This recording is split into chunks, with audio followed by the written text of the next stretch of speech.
Hey guys, what's going on? F1MyPawn here. To start with, I should probably start by going over the OGL incident. So if you wish to skip that part, feel free to do so by looking in the description for the right time to skip.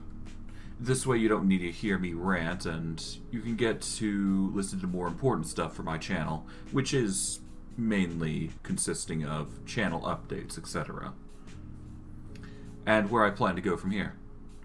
The photo on screen should be a dead giveaway, but I will explain myself later, and the future content I have in mind. To start with, let's go over the OGL, because I did promise I was going to go about doing that. Regarding Hasbro and Wizard of the Coast, if you want to have a detailed idea of what my opinions are, you can simply check out my last update post regarding the OGL and whatnot, but I'll summarize here.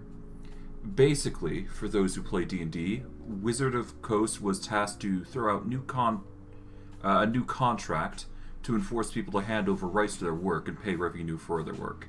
Naturally, people got angry and a lot of hate had filled the community in a short span of time. And as a result, a severe backlash alongside political PR destroyed Wizard of the Coast, and the site they used to make cash, whereas other companies, well, it basically destroyed their way of making money. Oh, excuse me.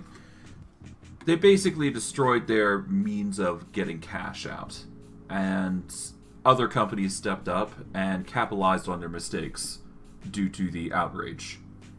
Now, I will start with that I am happy to report that we might be seeing a light at the end of the tunnel. Wizard of the Coast has stated that they will not be changing the OGL due to massive feedback, and that is good news for the community. However, as I predicted in my last update, we are going to be seeing a fracture of the community. Yes, people will still play D&D, but they're definitely not going to be relying on it as a focal point for entertainment anymore. New sites are going to be playing that role, and I honestly believe Pathfinder will be the next big thing for a while, alongside other systems. I won't go into detail regarding the OGL, but I will share my opinions. First comes the whole money sides of things for Wizard of the Coast and Hasbro. As I have said earlier, it wasn't wrong for them to earn money, but they did it in a wrong way. What they should have done, in my personal opinion, instead of altering the OGL, was to monetize their new game that they were planning to release with microtransactions to obtain special things, i.e. the AI assistants that they have been dabbling with and that rumors have been circulating about, or perhaps special art styles, like, I don't know, special animated recreations of characters that they would customly import into their game.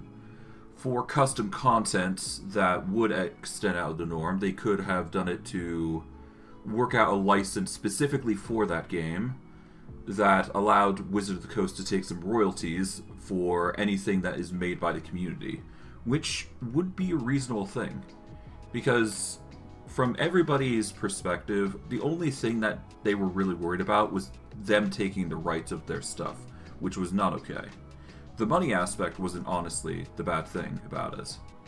I am not 100% certain on what a good price range for those royalties would be, but so I'll let you guys decide on what might be good for that, but even just getting 5% is going to be a lot of revenue for them, because just having that new game posted out and they play it and getting more content that way, that would have been good enough as it is. But again, it should have gone that it should have been basic courtesy that all rights go to the creator naturally. Given their stance on wanting to get rid of racist or, sexualized content, they should have referred to the textbook definition of such things and directly reference it for, preventing that from being shown, mainly. So, if they wanted to prevent that, they would have done that in a better way, I would assume, but alas, it's happened. I can't really change that, but I digress. That said, I honestly think Honestly, I would think that this would be actually a bad move for them to get rid of the content like that. Maybe less so the racist part, but the sexualized content would have actually earned them more money, I would imagine. Which is odd to say, but there's communities out there that like that stuff, surprising enough. Rather, I would suggest taking advantage of such things rather than outright denying it. Instead of getting rid of such content, it would be way better to just ask for a bigger cut from for earnings from such products. That way, Wizard of the Coast gets more cash, but people can still publish more 18+ content so long as they label it as 18+ and are given a warning about the type of content they're about to buy. Then I do believe it should be fine.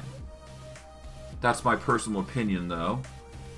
My point is, however, is that Wizard of the Coast and Hasbro could have done this more professionally, but decided haste and assumptions was more important, I do believe, than investigating the player base and asking for feedback on what would be okay to earn them more cash. As it stands, my assumptions on what might happen has been realized. The community has been fractured. Some will stay on D&D wagon because, well, why would they leave? It's a good game. But it's not worth sacrificing their wallet over simple cosmetic changes that may or may not stick around. Others will shift pace to other games like Call of Cthulhu, Pathfinder, Fate, Vampire the Masquerade, and so on and so forth. Heck, some may even drop off the bandwagon entirely due to this incident. After all, there's nothing to say another company wouldn't try the same thing, right? I guess what I'm trying to say is this. Overall, the situation is just straight up a public execution of D&D. Information leaked, they refused to comply to the demands of the angry mob when they did wrong, and they got trampled over with no regards for their long-term health. A business relies on its consumers. And while it's like that for more important materials like food and water, entertainment is very much optional. If someone doesn't like your content, they will simply abandon it for something they do like. That's just games in general, and should be common knowledge at this point. I guess Hasbro just simply didn't get the memo, and they are paying for the consequences of their actions. Alas, feel free to share your thoughts below in the description. I'd be happy to elaborate further if need be, but I think my points are reasonable and fair and understandable in some way, and I hope this, well, I honestly don't hope that things go, well, I'm not really sure what to say. God. It's just a fit for just the entirety of January. It's not fun. But I do think my points stand, and they were quite reasonable. Now, on to the more channel-eccentric topics that I want to cover. For my schedule, the Goblin Bakery and Pathfinder are going to remain ongoing. But due to the ending of Styx Master of Shadows, I will need to put in a new game. I do plan on playing Paper Sorcerer. Originally, I had problems trying to get the game working for OBS for a while, but I managed to find a workaround, and now I can play games like that on a whim. My hope is that people will enjoy the old school game there, but if not, then I suppose I'll find something else to fill the slot. Darksiders War Master Edition is one such possible game. As for future content, naturally I have a mind to play a few games such as the Darksiders series. Divinity Original Sin 2 is going to be another one. But having given it more thought, I want to introduce some proper online games as well. Thus, I plan to do the following in the near future. Once I hit 50 subscribers on YouTube or followers on Twitch, I will try to stream an online game in one of my slots. This may replace Paper Sorcerer, but at this point I may as well make it a series. Once I hit 50 followers and the 3 concurrent viewer mark, I want to make it a goal at some point. It doesn't have to be now, but in the future, I'm going to be trying to stream World of Warcraft at some point on the latest patch with the latest content. Ultimately, it depends on the amount of views I receive from everyone, and both comments from YouTube and Twitch do help me figure out what you guys are looking for in regards to my content.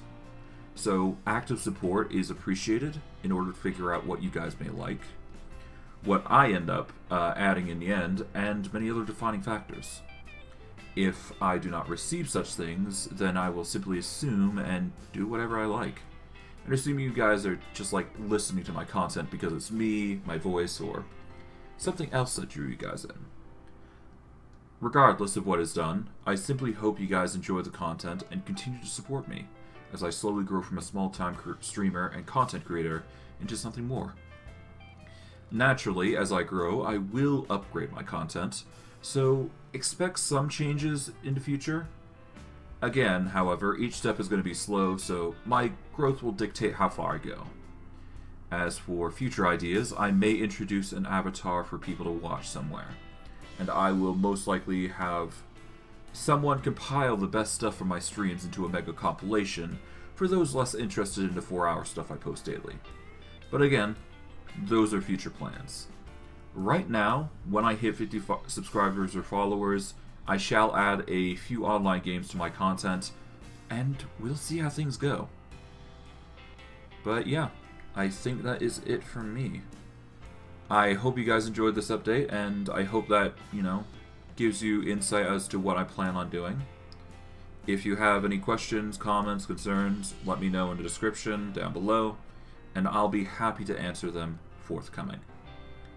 But I digress. I hope you guys enjoyed, and I will see you guys next stream. Take care, everyone, and have a good day.